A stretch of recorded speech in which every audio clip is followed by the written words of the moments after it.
Welcome to HumbleBrag. I'm Nate Mendel, and today I'll be talking about values, specifically how they intersect with regards to society and culture. Have you ever heard people talk about Western society, critiquing it specifically, saying not such beautiful things about it? I certainly have, and I used to wonder what exactly is behind that, because I didn't understand it. As someone who was born in and grew up in the U.S., the U.S. of A, specifically New York, I always felt like those types of critiques were either born out of not understanding, not truly experiencing, or a misunderstanding. After all, I lived a pretty good life. I understood the freedom that comes with the United States and all of its glory.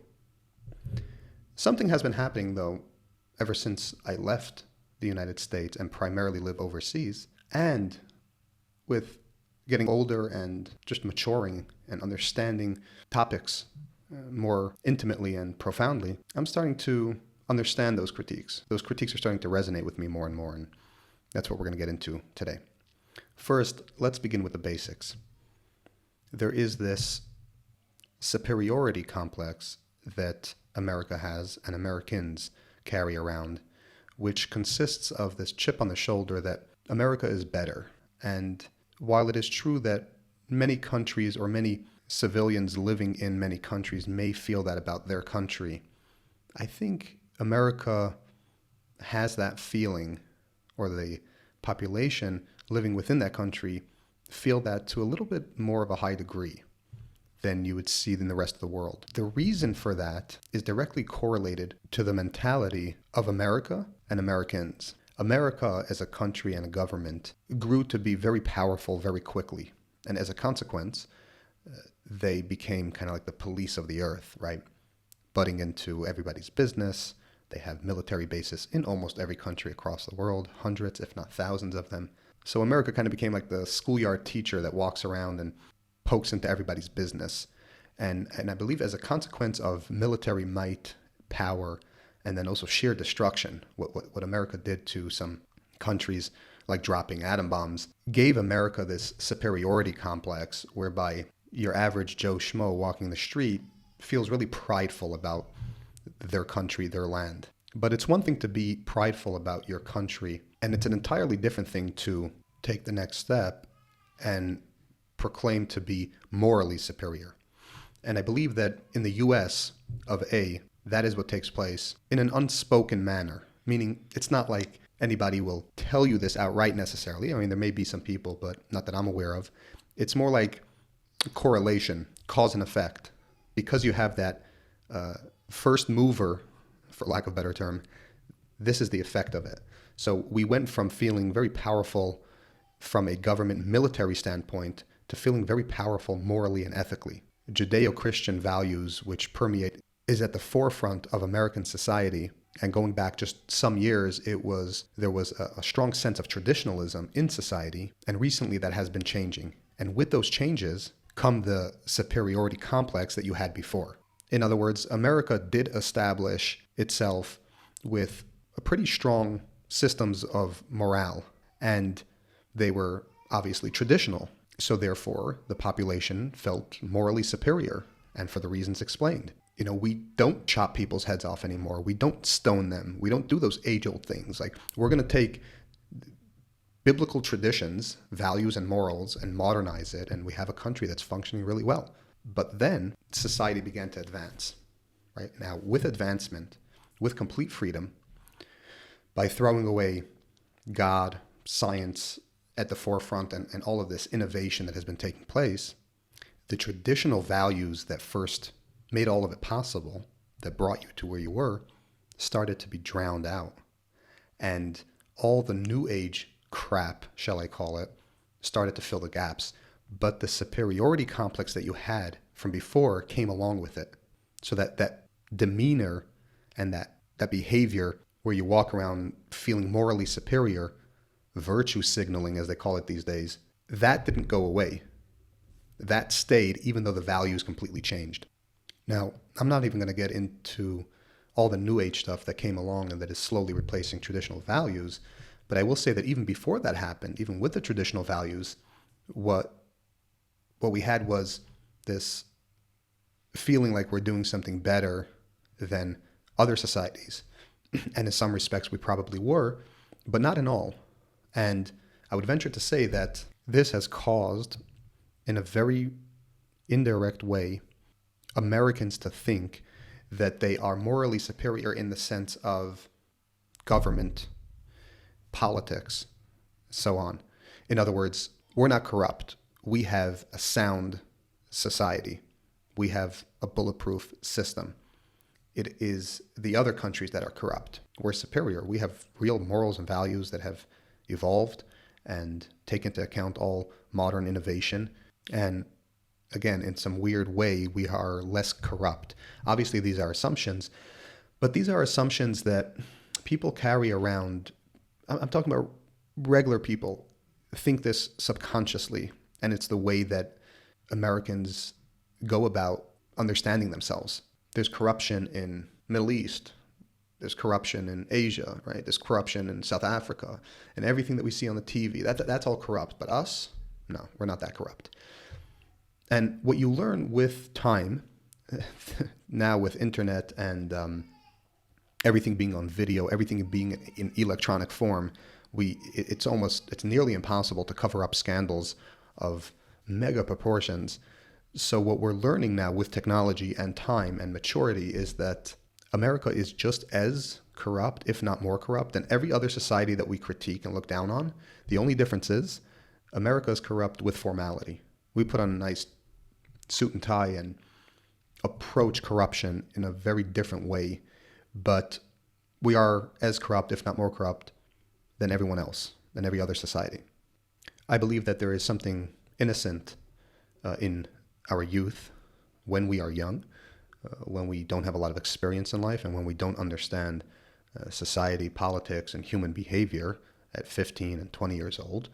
We may believe certain ideals, or what I would call fairy tales, about our own societies, about our own governments. But what seems to happen as you mature and you just watch, you don't even have to be actively involved in the conversations. You don't have to be passionate about it. You don't have to be protesting on the street. Just watch. Flip on YouTube and watch. You learn very quickly that just the sheer amount of corruption that is going on every level, on every single layer of society, politics, government, is astonishing. It's beyond belief. Every single day, every single hour, the scandals and the corruptions are so many, so frequent, that we can't even keep up with them. By the time you're wrapping your head around one, a new one already came up, which ties into media and how we're able to spin information and sway public opinion and all that stuff. I don't want to get into. That's like crazy how the people in power, the people with tech, the people who are essentially serving you with the content that you look at, they essentially have the power to influence. But without getting into any of that, just coming to understand the level of corruption taking place in America, and I'm saying America specifically because I'm trying to denote the misconception that America is somehow absolved of that.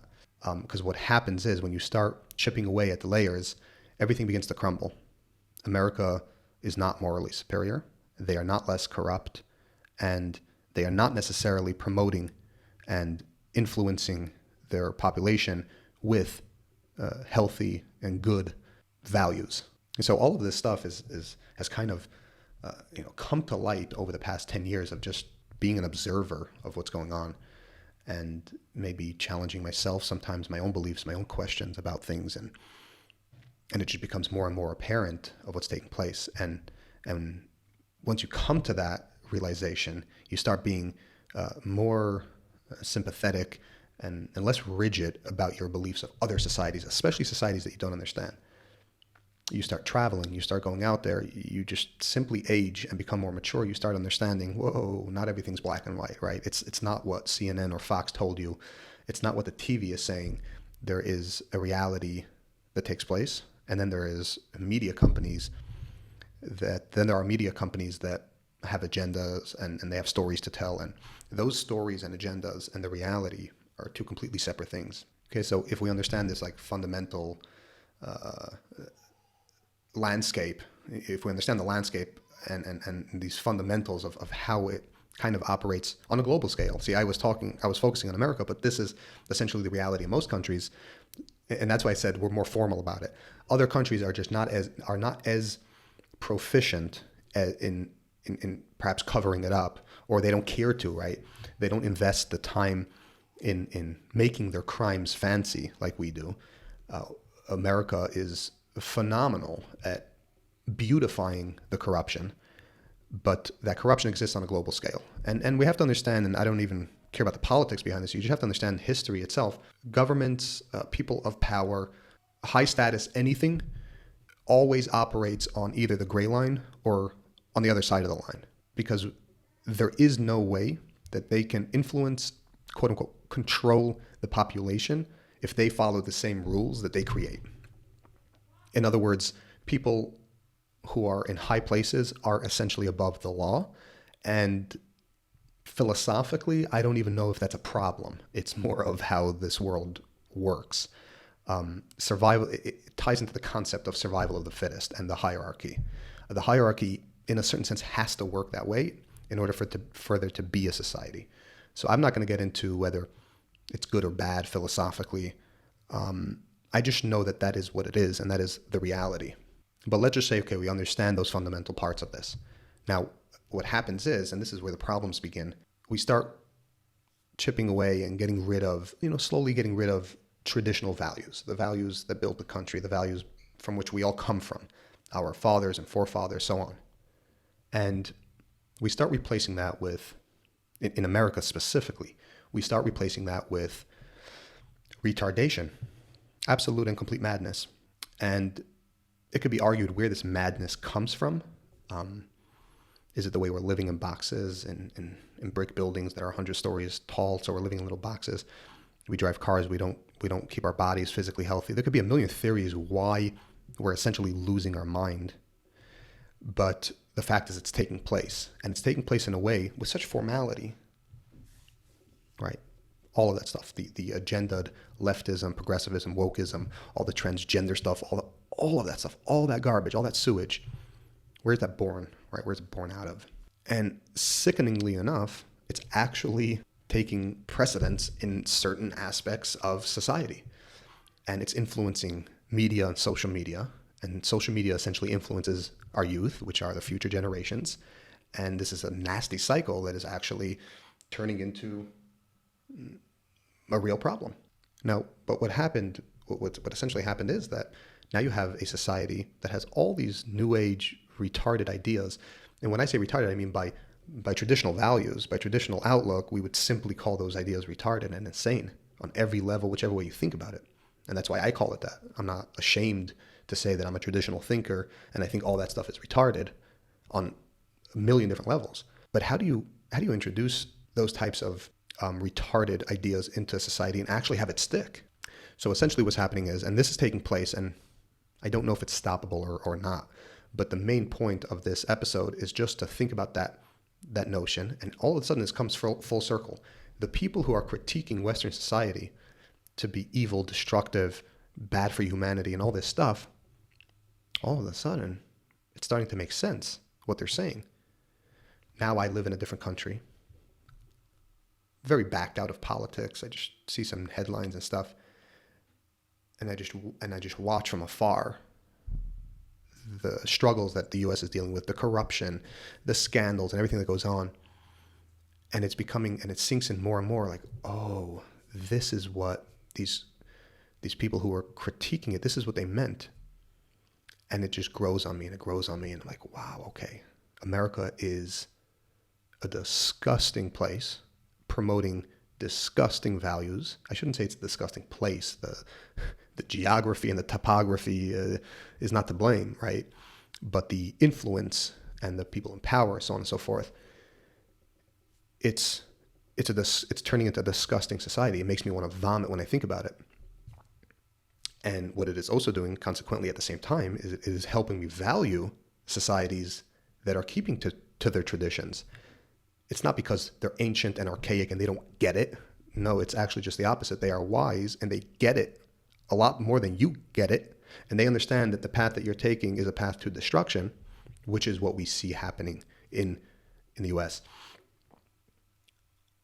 And this spans so many different levels of insanity, from children identifying as objects or animals to estrangement issues, this new phenomenon where kids, they estrange their parents. They no longer talk to their parents. It's a pandemic going on, epidemic. There's the issue of, the self, what is that crap? What I think of as self-imposed trauma. I grew up, my parents didn't love me enough, and all this nonsense, like this overindulgence, and I'm a victim, and everyone, all this victimhood, and I need help, and all this stuff. And when you have actual people who really grew up in messed up homes, people who are really suffering, they get looked past. It's the people who actually grew up in decent homes, whining and crying and ignoring their parents and fighting with their siblings and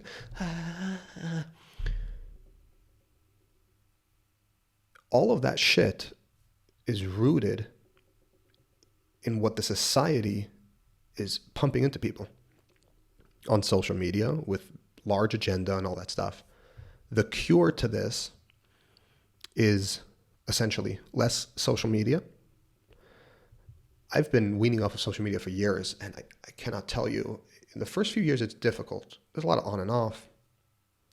Unfortunately, I should say, I'm somewhat tied to social media a little bit because of business, or you could say even podcast or any type of media. If I want to advertise any type of business, if I want to share content, there's a certain level of engagement that I have to have, but I certainly don't have Twitter, Instagram, all this stuff, TikTok, never had TikTok, all this stuff on my phone. So the cure is, first of all, get social media off your phone. Understand that even if you think you're not brainwashed by the propaganda and the garbage and the nonsense, you are. We all are. We all were, and we all are. We are influenced, but by the things that we hear and consume. It's a long journey, but get rid of the social media and understand that all of news in any form is agenda driven, and try to see yourself above that. America is not the greatest and the best and the coolest. In fact, it's a cesspool, and it's only getting worse and worse. And every democracy that is following their theme, that outlook and that way, that mahalach, is essentially going to go down the same path. It's self-destruction. It's nasty. We've seen it. There's indications, and we've seen it in history happen over and over. It's almost silly that we're repeating these retarded behaviors. Anyway, the notion that Western society is ultimately evil and bad and destroying this world is no longer a fairy tale concept or a construct by people who don't understand. It is actually wisdom by people who understand very well where societies are taking our world. And the only thing I could essentially do is hope that you broaden your horizon and start seeing what's going on. Until next time, peace. Oh, and there's one more thing I want to add to this topic. Kind of finished prematurely. Just popped into my head. The cure, I was talking about social media, the cure to all this retardation is good old-fashioned traditional ethics. As a Jewish person, I would say works that focus on character refinement and values. As a non-religious person, there are different things that you could go to, different avenues you could turn to. But as a religious person, in every religion, you'll have your books, your works. When I was about 17 and getting back into spirituality and kind of relearning everything, I was obsessed with character refinement. And specifically, I would listen to hundreds of CDs from Rav Lazer Brody, who was translating from Rabbi Shalom Arush. And there's a wealth of knowledge, just the most positive, the most lightweight stuff you could listen to, right? No hardcore. I also read the books, and I really internalized this stuff for years on end. I was really obsessed with it. But character refinement, values, and ethics, building a foundation on that level. And it doesn't matter what your poison, pick your poison, right? You don't like this mahalach, you want that mahalach. There's so many routes. You like how Chabad puts it down, how they package it. Start learning Chabad teachings. It doesn't matter what Hasidus, what outlook, what route. What matters is it's all the same fundamentals packaged differently. What matters is a certain level of Musar, ethics, and morals taught from these traditional values for years on end, and embodying it and making it a part of you will literally save you from the retardation of what I just discussed. You will see before your eyes, while other people are being sucked into that black hole, and how their values will change, how they'll lose their mind, you will have a rock to lean on. And I've seen even in my worst times of life, which were more recently, since COVID, so much has happened, so much stress, different things going on. The values, the faith, not becoming swayed even when it's difficult, they were always there. So again, I think the cure to not falling for these societal traps are ethical works. Now, don't think just because you grow up religious, as I did, that your children are not going to, they're impervious to it. Because even though you could grow up completely religious, send your kids to a religious school, and they're learning those values that I'm talking about now, those ethics, and they're learning all that stuff. They're getting the Musar. They're learning how to be a kind human, a good human, charitable, decent, empathetic, all that stuff, right? They're learning all these values. If they have a smartphone and they spend a few hours a day on social media, eventually this smartphone that they have will outweigh and over-influence that other stuff. So it has to be in combination of not being influenced by the garbage, by the society, these democratic societies that are basically pushing all this stuff on you.